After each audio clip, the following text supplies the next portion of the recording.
No, you leave when you're excused. Now say it. Please, may I be excused.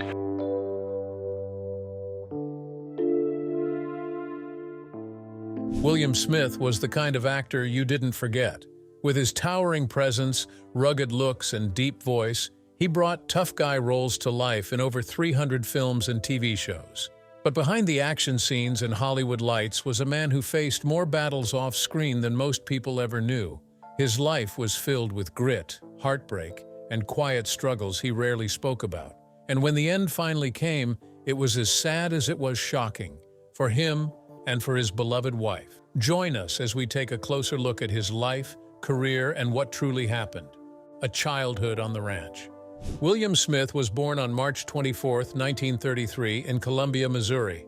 His parents were William Emmett Smith and Emily Richards Smith. He grew up with his sister Emily, who later became known in show business as Joy Windsor. The Smith family lived on a Hereford cattle ranch called Rolling Acres. Life on the ranch was simple but hard-working. Horses and cattle were part of everyday life, and William learned the values of discipline and toughness early on. His sister Emily learned to ride horses almost before she could walk, and William was no different. The siblings shared a close bond that would last a lifetime. But this peaceful ranch life did not last forever. The Dust Bowl hit, and like many families during that time, they lost everything. The once thriving ranch could no longer support them. The family had no choice but to move to California in the late 1930s. This move would change the course of their lives completely. The new life in California opened unexpected doors, not just for William, but also for his sister. And while William's path would take him into acting, Emily's journey would lead her onto the stage. A sister's early stardom. When the Smith family settled in California, Emily attended high school in Los Angeles. During her teenage years, she began dancing. She did not act as a child, despite what some online credits claimed. In fact, some records confused her with another Joy Windsor who had acted in the early 1930s. The real Joy Windsor, William's sister, only began her entertainment career after high school in the early 1950s. Fresh out of school, Emily joined the Ken Murray Chorus. This was a big opportunity, as Ken Murray's variety show, Blackouts, had been popular in Hollywood for years. She first made headlines when the show moved from Los Angeles to New York. Unfortunately, the Broadway run was short-lived. The critics were harsh, and the show closed after just 6 weeks. Emily and the other chorus girls returned to California, welcomed home by friends and family at the train station. In one memorable newspaper account, a train brakeman, seeing the tall, stunning performers arrive, jokingly said, "I'm seeing double, but what's wrong with that?" Joy continued to dance in Los Angeles and later signed a contract with a studio. That was when her acting career truly began. Meanwhile, her younger brother William was finding his own way into the entertainment industry at an even earlier age. From child actor to scholar, William's acting career started when he was only 8 years old. In 1942, he began appearing in films as a child actor. He was cast in productions like The Ghost of Frankenstein, The Song of Bernadette, and Meet Me in St. Louis. This early exposure to Hollywood would eventually shape his future, but he didn't let acting take over his education. William was a determined student. He attended the University of California, Los Angeles, and earned a master's degree in Russian.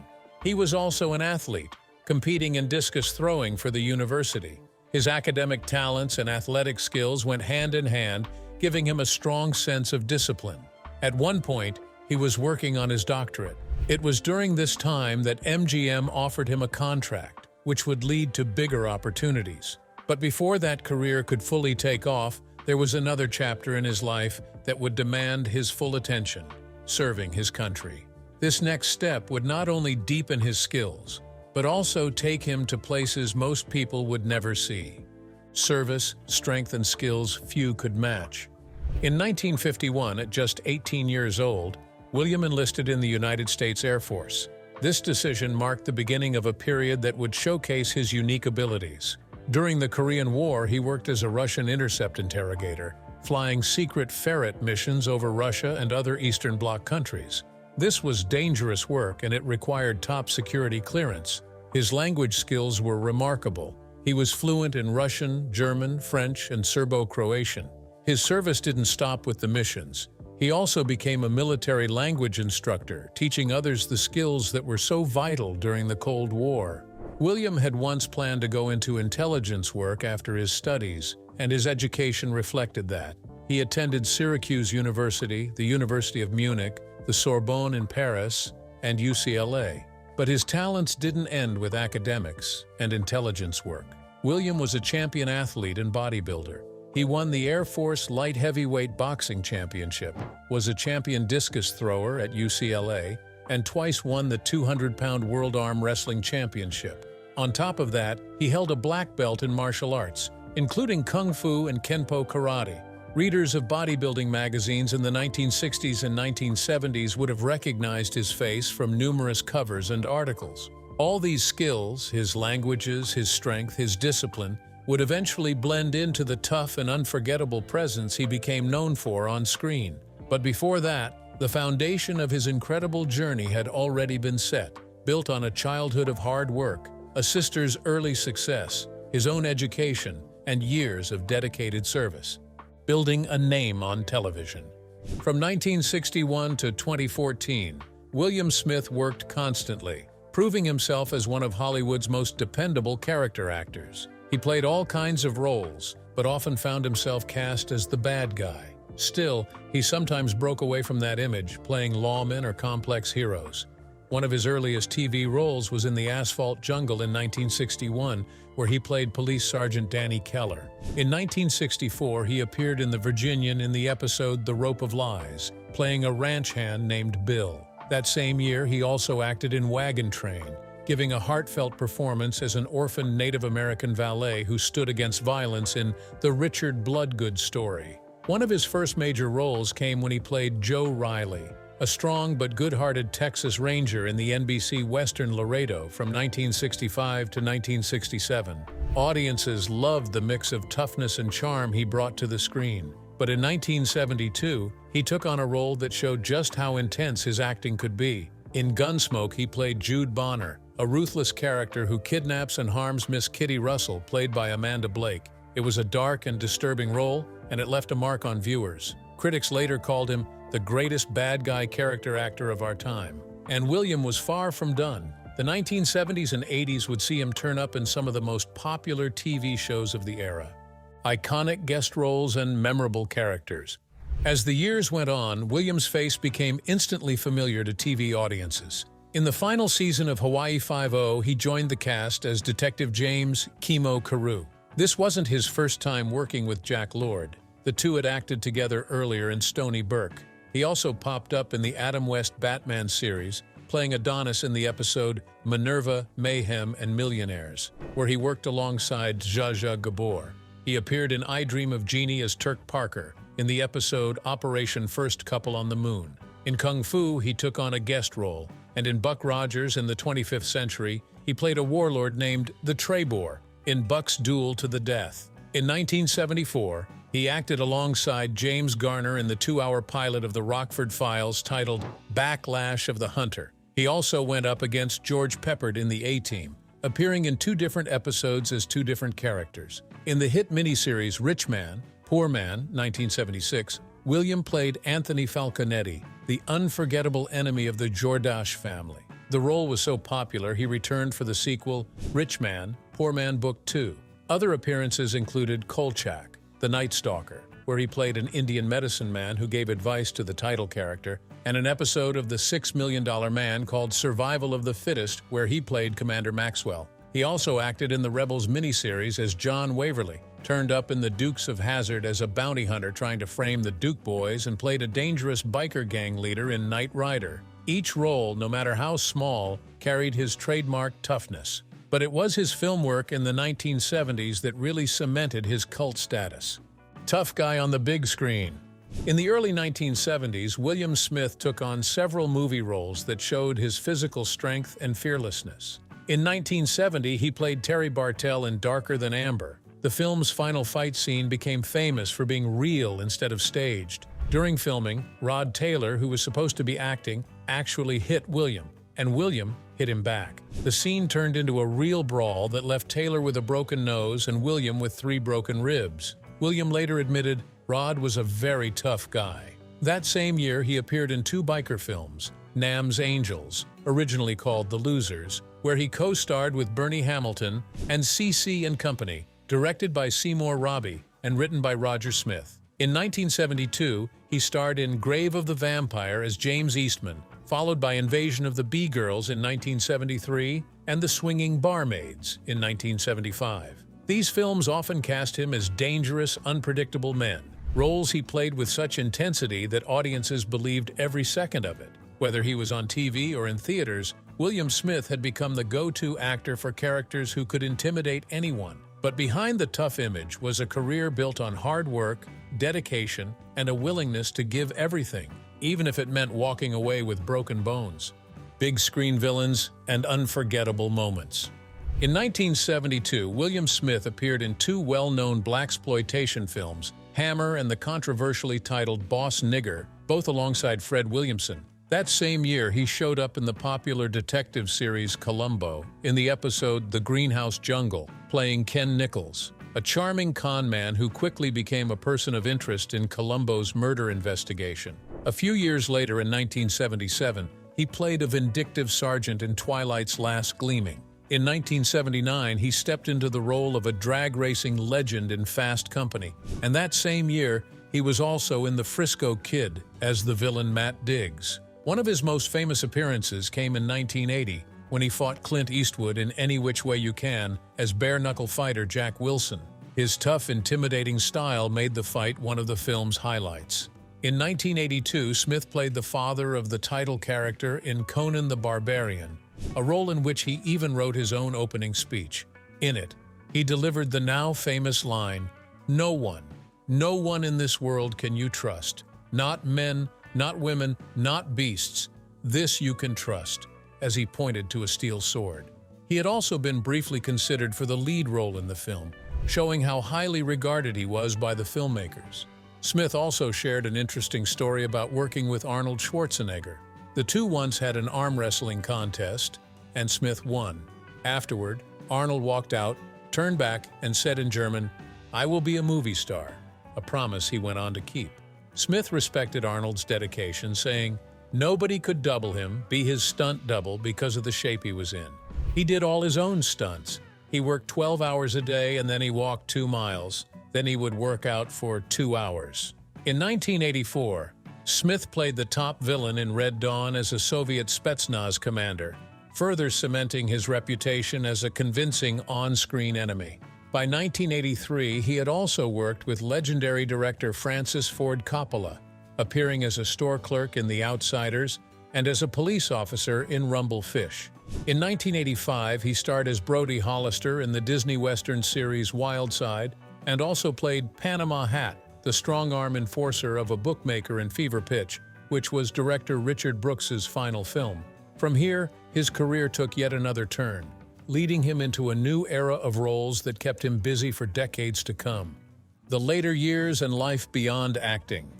From the late 1980s into the 2000s, William Smith's cold, piercing stare and powerful presence kept him in demand.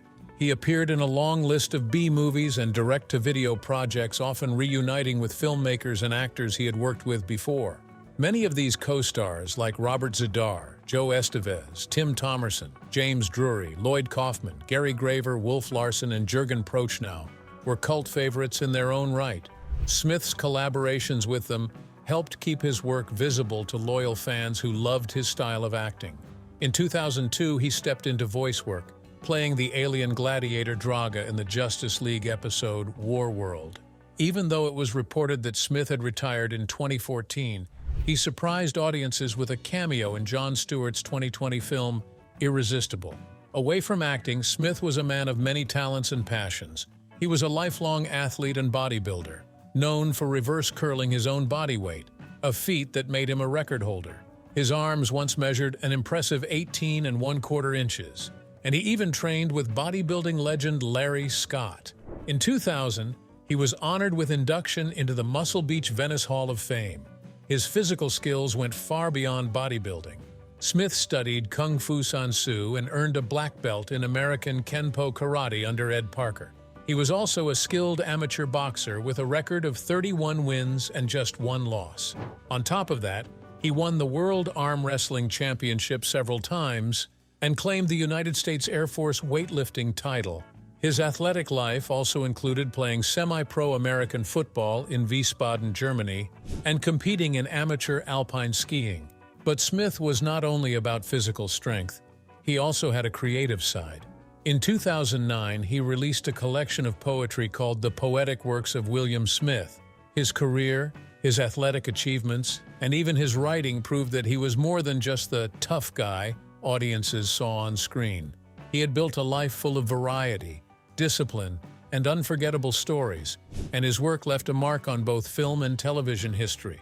But away from those roles and action-packed scenes, William Smith's own stories from the set, and even from his life before acting, were just as intense and sometimes even more unbelievable. A cult legend with nearly 300 roles. William Smith is the kind of actor you never forget, even if you don't always know his name. Some actors become famous after just a few big movies. Smith was different.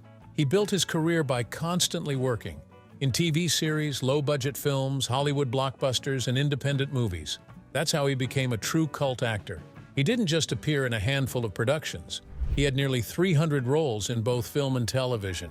His career started all the way back in the 1940s, and decades later, he was still going strong. For movie fans, he's often remembered for his biker movies in the 1970s and for his many TV appearances. By the time the 1980s arrived, Smith was starring in films that would go on to become cult classics. He appeared in Conan the Barbarian with Arnold Schwarzenegger, Red Dawn with Charlie Sheen and Patrick Swayze, and Rumble Fish with Mickey Rourke, Nicolas Cage, and Dennis Hopper. His versatility meant he could fit into different types of movies and still stand out. Smith wasn't just an actor who relied on his looks or his tough screen presence. He was fluent in 5 languages. He had studied martial arts and had a background in bodybuilding. In earlier years, he had even taught Russian at UCLA. His life before acting was just as eventful. He fought California wildfires, served in the Korean War, and even held a classified position in the U.S. government. On top of that, he was an honorary member of the Stuntmen's Association of Motion Pictures. And in his later years, he proved his creative side by publishing a book of poetry. With a career and life story like that, there was no shortage of incredible moments to talk about. And in interviews, he often shared the ones that stood out most to him: dangerous stunts and real risks. When asked about his most difficult or dangerous stunts, Smith didn't hesitate to recall 2 moments that tested his limits. One of them happened while filming Conan the Barbarian. In the movie, his character was attacked by the war dogs, real Rottweilers trained for the scene. Even though Smith was wearing heavy padding, he could feel the dogs starting to bite through it. Once the dogs got started, they didn't want to stop, he recalled. The trainers had a hard time calling them off. It was one of those moments where acting and danger mixed in a way that was very real. Another frightening stunt came while filming Piranha in South America. In that scene, he had to work in the water with a very large anaconda. The problem was the local snake wrangler didn't have enough experience handling such a dangerous animal. Things quickly got out of control, and Smith came close to being crushed by the massive snake. These weren't the kind of stunts where everything was perfectly safe. They were risky, unpredictable, and could have ended badly. But Smith wasn't just taking risks for the sake of danger. These scenes were part of what made his performances so memorable. And even in the middle of these dangerous situations, he stayed committed to the role. His ability to handle both the physical and the dramatic side of acting was one reason filmmakers kept coming back to him for challenging parts. He wasn't afraid to step into situations that would make most people walk away. And as the years went on, he would continue to show that same fearless attitude on screen, including when working alongside some of the biggest names in Hollywood. Working with Schwarzenegger and choosing villains. One of William Smith's best-known films was Conan the Barbarian in 1982, where he played the father of the title character. He worked closely with Arnold Schwarzenegger on the film, and the two quickly connected through their shared background in bodybuilding. It was a pleasure to work with Arnold. We enjoyed each other's sense of humor, Smith said. He saw Conan as the start of Arnold's massive movie career, which eventually led to his political career as governor of California. From a professional bodybuilding perspective, Smith had nothing but respect for Schwarzenegger. calling his physique the best of his time, something Arnold proved by winning the Mr. Olympia contest multiple times. Smith also enjoyed working with director John Milius, with whom he reunited on Red Dawn. He spoke fondly of working with other cast members too, including Franco Columbu, Sven-Ole Thorsen, and Ben Davidson. When asked which of his many villain roles he liked best, Smith named Falconetti from the Rich Man, Poor Man miniseries and its sequel Book 2. Playing Falconetti gave him the chance to work with Nick Nolte and Peter Strauss, and the fight scenes with Nolte were among his favorites. He had a way of making villains interesting, not just bad for the sake of being bad, but layered and compelling. This ability made him one of Hollywood's go-to actors when a story needed a tough, believable antagonist. And in the world of on-screen fights, Smith had some that fans still talk about to this day, including one with Clint Eastwood that set a record, the longest fight scene and a record of strength. When it came to on-screen fights, William Smith had been in many, but two stood out as the most memorable for very different reasons. The first was in Any Which Way You Can, where he fought Clint Eastwood. The fight was the longest two-man fight scene on screen at the time, Smith said. It was carefully choreographed and moved from one location to another, making it more dynamic than a typical movie fight. Clint was great to work with, and a skilled on-screen fighter, which made the scene even better. The other fight that stayed with him was the one with Rod Taylor in Darker Than Amber. This was a very different experience. Fight choreography and staging went out the window when Rod decided to really hit me, Smith recalled. What started as an acted fight turned into a real one, with real blood and broken bones. Rod Taylor, he said, was not only skilled but also a true scrapper. It was a fight that was rough, painful, and unforgettable. Outside of his film work, Smith also held an impressive strength record. For years, there had been rumors that his achievement appeared in the Guinness Book of Records, but Smith clarified that it did not. "I did hold a record for reverse curling. Back then, I reversed curled 163 pounds, he explained. Reverse curling with that much weight is extremely difficult, but Smith had the power and training to pull it off. He had even considered a career in the CIA at one point, though he never wanted to be a politician. And even after decades of acting, fighting, and performing stunts, Smith wasn't done pursuing new challenges. He had published his first collection of poetry, The Poetic Works of William Smith, and planned to keep writing in the years ahead. His life had been filled with acting, athletic achievements, dangerous stunts, and now creative expression, proof that William Smith was never a man to stand still for long. Even with all his achievements, there was one role that mattered more to him than any performance or stunt, the role he played at home. Because behind the tough guy image, William's greatest story was about love, loyalty, and family, a love that lasted decades. William Smith lived a life full of action on screen, but away from the cameras, his most lasting role was as a husband and father. He was married twice in his life. His first marriage was to Michelle Smith, which began in 1969 and lasted for about 20 years. From that marriage, he had a son. But in 1989, William's life changed again when he married Joanne Cervelli. This second marriage would last over 3 decades, all the way until his death in 2021. They had 2 children together, William E. Smith III and Sherry Ann Cervelli. For more than 30 years, William and Joanne built a life together, balancing his demanding acting career with their family life. Joanne was there through his late career projects and during his final years, making sure the family stayed close. When William passed away, she was the primary family contact, the one speaking to the media and handling the news with care. She kept much of her family life private, but her presence in William's life was constant and strong, making her an important part of his story. And Joanne herself wasn't just the wife of William Smith, she had a career of her own. The woman beside the legend. Joanne Cervelli Smith worked in the film industry just like her husband, but behind the scenes. She was a makeup artist with more than 50 credits in feature films and television series. Some of her most known work included the crime drama American Me, starring Edward James Olmos, and the Canadian TV series Due South. She also worked on projects like Island of Witches and a reboot of House on Haunted Hill. In addition to her makeup career, she has been cited as a published author, though little is known about her writing or the details of her works. Joanne managed to keep a low profile outside her professional world, and her role as William's partner. They were married for about 32 years, making it the longest relationship of William's life by far. This marriage outlasted his first by more than a decade. Some sources list their marriage as lasting closer to 20 years, but the more reliable records show they were together from 1989 until his death in 2021.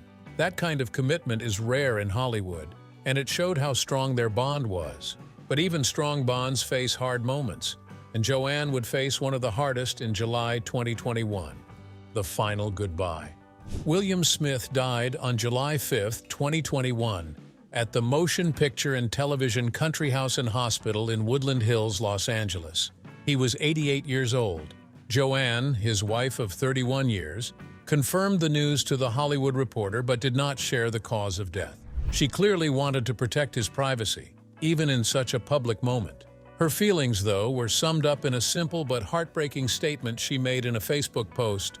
"My heart hurts so badly." Those 5 words carried the weight of more than 3 decades of love and life together.